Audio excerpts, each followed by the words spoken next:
Hello everyone and welcome back to my channel. Olga is here. For those of you who haven't yet, please subscribe to my channel. Please hit the bell as well to get the latest notifications about the videos I post out there for you guys.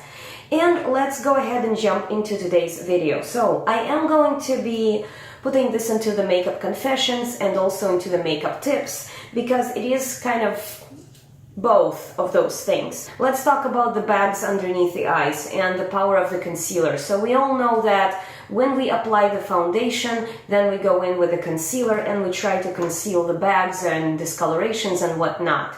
But here's the thing, our face is not a flat canvas. Yes, you can definitely conceal the color, but you cannot conceal the dimension. We are dimensional creatures. It's not just flat like something like this. You have the structure, you have all sorts of different levels of dimension going on the face, and so does the bag that you're trying to conceal. So I am going to draw like a little picture and explain to you how to properly conceal any kind of bags. So let me just kind of draw the eye and then I will show you what I'm talking about. So this is a kind of a part of a face that I drew. Let me just go ahead and do the outline of the face.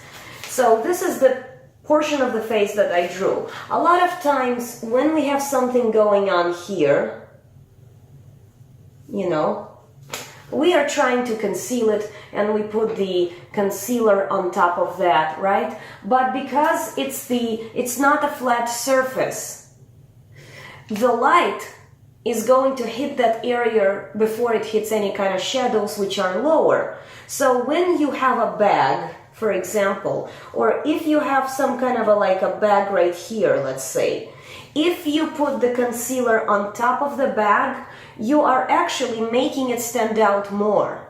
So what you want to do is when you have a bag, let me just draw the shadow, and let's say it's casting a shadow underneath itself. So this is the shadow it's casting. That's what you want to conceal. You want to look into the mirror and, okay, so let's say I have a bag and I want to conceal it. Do not put the concealer and the powder directly onto the tippy top of your bag. It's like basically having this mountain and you just piled all sorts of stuff at the top and you're actually making it stand out more because the light will hit it faster and you are bringing it out and you're actually drawing attention to it. And instead, you want to be concealing the shadows that it's casting either to the side of itself or maybe underneath, or depending on what angle this bag is at. So do not ever put concealer directly on top, powders on top of it, but so to speak, work around the area that the bag is sitting around. Also, when you are picking concealers for that kind of purpose, I'm not talking about just like concealers for your eyelids or concealing your underneath the eyelids, although this is important too. Always remember the color wheel. If your bag is green, then you want to be sure you pick the concealers that have, you know, certain undertones that will cancel out that green. If your bag is blue, so let's just take a look at this color wheel. So let's see here, you have a blue or a bag that kind of protrudes through the skin and it has the blue undertones and hues. You want to be choosing concealers with like yellower undertones, and that's what you need to be doing. Why is that important? Because these colors are opposite of each other on the color wheel. So what does it mean in our makeup terms? It means that when one will go on top of another, you end up with a gray area. And that's actually a good thing because you will cancel out that particular color. So let's say you have a tattoo and you're trying to cover it up and your tattoo is done with blues or greens. So if your tattoo is green, you will go on with the red. You will cover it first with something red and then you will cover it up with a concealer, right? So first you need to cover it up with the concealer or the product that has the opposite undertones of what you're covering, because you need to achieve that cancel out effect. You know how you look at the concealer pens and they have those where some are green or pink or yellow, you know, and I used to be very intrigued by all of that when I was younger, because I didn't really understand how is that you can cover something on your face using a green concealer. But it's absolutely true. Let's say you have like a very angry pimple and it's red. So indeed, you would be going with green concealer on top of it to cover it up, because you need to cancel out that color. Building up just beige or cream colors or putting on more foundation is not going to really cancel it. You're just going to cover it up with that, and it's actually going to make it stand out more. So going back to the bag, when you are working with covering up your bags, make sure you cover up the area where the shadow is being cast.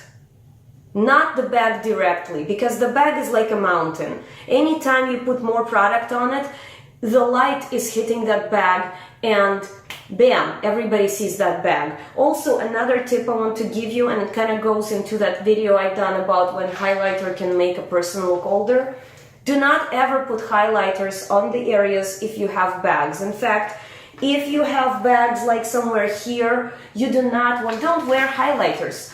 Or let me paraphrase it, wear them, but make sure they're not blinding highlighters. Because anytime you are putting a highlighter, you are highlighting that area, making those bags stand out. So not to be kind of negative or anything, but these are just some of the tips. And when we are working with makeup, I can't always remember which color is opposite of which, but let's say I want to do a monochromatic look, or if I want to do the opposite, if I'm doing like orange eyeshadows, I want to do like blue lipstick. I know it's drastic and people are like, you're mental. Yes, but if I'm doing something like that, I always have this as a reference guide, because there is no way I can remember all of that. There are people go to school for years to study the art and to do something like this. Yes, it's imprinted in their hearts and their head, not in my head. I have to look up at the guide.